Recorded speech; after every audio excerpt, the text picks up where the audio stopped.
Hey everybody, thanks for tuning in for this video. This is going to be a really good video for people who are just starting to build their collection, who want to know what sorts of makeup tools do I need aside from the makeup and the brushes, and really other typical makeup tools. But I'm going to show you just some other little things that are very, very inexpensive, some of the cheapest things you'll buy that are makeup related, but they're beauty tools that will just kind of help you along and make things a little bit easier for you as you do your makeup. So I'll get to that in a moment, but first I wanted to address a change that's been made here on YouTube.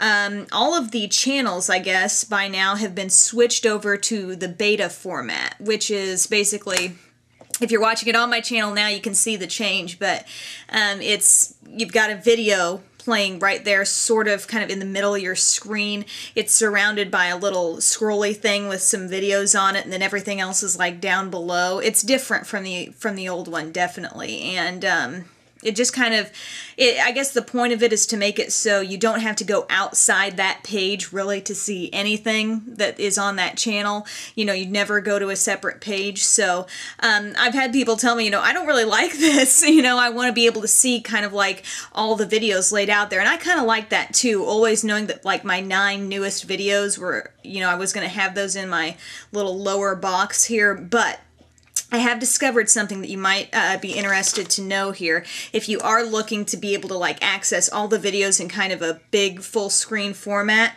go to the upper right hand corner of like a person's channel page, and you'll see a little screen that looks like kind of a grid, and if you put your mouse over it, it'll say switch to grid view. Click that and then click it'll change screens for you, and then it'll say uploads and then a number. Click that, and then it will take you to a screen that you can just scroll right through every video, kind of like full screen mode. Every video will be listed there, and it's actually kind of neat because that option wasn't there with the old way, but it is there now. So you can like you don't have to go to any separate pages. It's not like page 1, 2, 3, 4, 5. They're all there. You can just scroll through. So of course, after you watch this video, you can try that. But another thing I wanted to do, a little announcement here. I wanted to give a shout out to April Woodward. She is a fan on the Beauty Broadcast Facebook page, and she says that her mom has been in the hospital recently with H1N1 or swine flu. And so wanted to give a little shout out for her, and I hope her and her mom are doing well now. She had said that it's kind of, tough to deal with that and everything else in her life, and she said that they like to watch the videos, and it was kind of uplifting to them. So I want to just say thank you, and I hope you guys are doing well, and I hope you start to feel better soon. And hope everybody's, anybody that's out there dealing with this, that's out from school or off from work because they're dealing with the flu, whether it's just regular seasonal flu or H1N1, I certainly hope you make a recovery soon. So going off of that, I guess my first little tool that I'm going to talk about is actually hand sanitizer. Just something to have in your makeup bag. I mean, I keep a full size here at home, like just right here in my makeup area. This is the Morning Fresh Germex, which actually smells quite good. But like a little hand sanitizer would be especially useful in a circumstance where you couldn't wash your hands. So keep it in a makeup bag or a purse, and before you start doing touch-ups, getting your hands all over your face, near your mouth maybe, or in your eyes, have some of that hand sanitizer there so you can use some of that if you don't have access to a sink wherever you might be touching up your makeup. So that's one thing. Other things, I'm going to start off with a couple nail products that are, again, very cheap but very useful. One of these nail buffers has a bunch of different steps on it. I think this is like a 7-way nail buffer. They have these where they're like little blocks, and it's like, I think, 4 different steps that they have. That's probably all you really need, but this is the one I had, and these are really, really good for just if you don't have time to do a full-out manicure, but you do want them to be buffed and kind of shiny. This has all those little steps, and in just a minute you can get through them all and make your nails look good and natural and healthy without having to go through the steps of waiting for polish to dry. So and with nail buffers, I mean, some people may be familiar with this, but some people might not. When you use these you can actually get a really nice shine on your nail from using a nail buffer. So these are, you know, just going to be available at your local drugstore. Anything I talk about here, I believe, should be available at your local drugstore. So no big expense there at all. Also, for my nails, I had some questions about what these nails are. These are, I actually have them right over here. These are the Nailene So Natural Chip Proof. It says 3 times longer wear, more comfort, more natural. They are, I'm trying to see if there's actually a name there for these. These are short length, square shape, and the number is 71000 right there. But these are really, really nice. They are just, yeah, you just put them on with glue, and I think they look just, you know, like you would have gone somewhere and gotten them done at a salon or something. They just have held up now. I put them on Saturday. They're still going strong now. I had one pinky nail pop off the other day, but I just put it on with some more glue, and we're doing good. So I think they're nice because there's so many different sizes that can fit your nail, and in my experience with nails like this, the better the fit on your nail, the longer they'll stay on. I do like the Revlon Runway collection for some of those that have the neat designs on them, but for just a natural, just general French manicured look, these are really neat. They're from Nailene. So I just wanted to say that that's not in with my beauty basic must-have thing here, but just wanted to mention that because I got some questions. Another thing are these little, they're called orange wood sticks, and you can find these in any nail department, but they're going to have a pointy tip on one end and sort of a flat tip on the other, and these are going to be great for pushing your cuticles back, getting in under your nails and cleaning them out, and they're just super cheap, very great to have in your manicure kit there. For hair, these little pins, see that?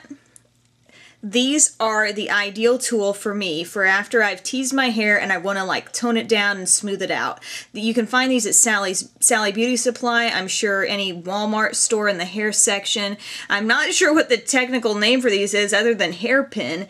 But yeah, they look like this. They might have some little bumps or ridges right here on this side, but you can kind of bend them to make them however you want.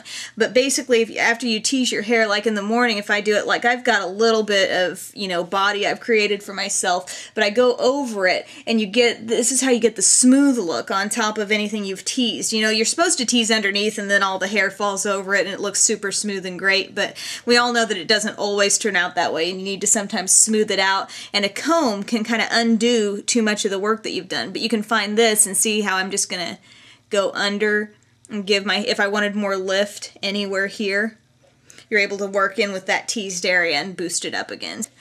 The sponge tip applicators, I tell you, they really can work well. I did a whole tutorial. I did the sponge tip applicator challenge where I said, hey guys, let's just all do a tutorial or a video with just the sponge tips, and you'll be surprised at how well they do work for you. When I am just looking to pack color on and keep it very concentrated and very confined to one area on my eyelid, these are fine. They come in, you know, your little containers of, you know, individual shadows, sometimes from the drugstore, and you can also find them packaged separately, but just don't necessarily just throw them out just because you think all you need is brushes, because these can be nice for travel as well, or just on the go things, so keep those in mind. They can also be great for if you don't have that little itty bitty detail brush that I talk about using to get the color right on the inner corner. These can work great there, or you can use these for things other than eyeshadow, like patting in some concealer, like right in there under your eye, or like a powder to set your concealer. Think about it. Are the cheap little brushes that come with your blush.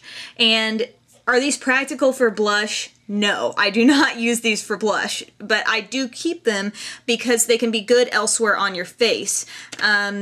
You know how people talk about fan brushes, really lightweight fan brushes being great for like swiping off any fallout, or any, like if mascara, you've been putting on your mascara, something's flaking down, you want to get it off, you know, you can just real quickly take a swipe with a fan brush. Well, sometimes fan brushes aren't readily available to everyone, and sometimes they're kind of hard to store too. So these little guys are very lightweight. You know, it'll flick away anything under your eye, or if you wanted to use these little brushes as just a smaller sized brush to, you know, apply some setting powder to your concealer or getting in and around these small areas. I mean, I think we instinctively think, you know, there has to be a special brush for everything, but sometimes it's these little random brushes that can be the key to, you know, just something that you need to fill that one special need that you might have. Old mascara wands. If you've gotten to the end of your mascara tube and you want to maybe hold on to the brush, just clean it off with some eye makeup remover or just, you know, a face wash or whatever. Get it nice and clean. And this can make a great little tool to just brush through your lashes. Sometimes these work a little better than just the regular little lash combs that come on those dual-sided like eyebrow brush and lash combs. These can work a little better just to give you some separation. I didn't include my eyelash curler in this because I was kind of thinking more of the non-traditional beauty items to have on hand that you might not instantly think about, but these e.l.f. Shine Erasers, these are $1 on their website. You get 50 blotting sheets in here, and basically what you get here, open up this little folder type thing, and you have these little sheets that you can just use to blot over and collect any oil that may have developed on your face throughout the day. You know, it's going to help with shine. I actually pulled out 2 by accident, but anyway, it's just good to, instead of caking on more powder to take away your shine, just blotting is not going to mess up your makeup, but it is going to get rid of the oil. Just your traditional sponges are good to have in your makeup collection. If you're starting out and you're thinking, I don't have any sponges, well, you should probably get some, like these cosmetic wedges. I think these came from Dollar Tree.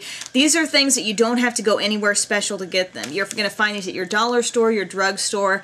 There's no need for this stuff to be high-end or, you know, feel like you have to get it from a certain brand or whatever. Absolutely not. These are little wedges. They come all kind of connected together, and they're fantastic for applying your foundation. Whether or not I'll apply these with foundation on a given day, I will almost always take one of these, and after I've applied my foundation, I will blend right around my hairline, my jawline, my lips, my eyebrows, and that's how you make sure you're not getting that line of demarcation all around your face. So, you know, your hairline, your ears, almost everything, you know, these are great little blenders. So I would keep one of those on hand at all times. And another thing, at Big Lots, I found these for 50 cents and 80 cents, some cool different sizes, like these little guys that are just, you know, real skinny, and you could fit those, you know, right in around your eye area for concealer, or they have these that are more like the flat kind of spongy variety. So these are just bargain items by far. Some eye makeup remover. Obviously, obvious choice there. You need to have that. If you built up your makeup collection, never worn makeup before, but you got all the makeup, you do need to have this because you will deal with residue in the morning or at night. You're going to probably have a little something left over, a little special surprise to wake up to in the morning. And to go along with that, you need Q-tips. Q-tips come in fun colors. They're inexpensive. It's amazing how much you can get for a very cheap price. And I like to use just the traditional Q-tip to get in under your eye and midday get rid of any residue that might be down there. At the end of the day, if you're touching up, you know, Q-tips are fantastic. Can't say anything bad about Q-tips. And another good thing to have are the pointed Q-tips. These you might have to go to a beauty store to get. They may have them at your drugstore, but they definitely have them at your Sally Beauty Supply or your Beauty First.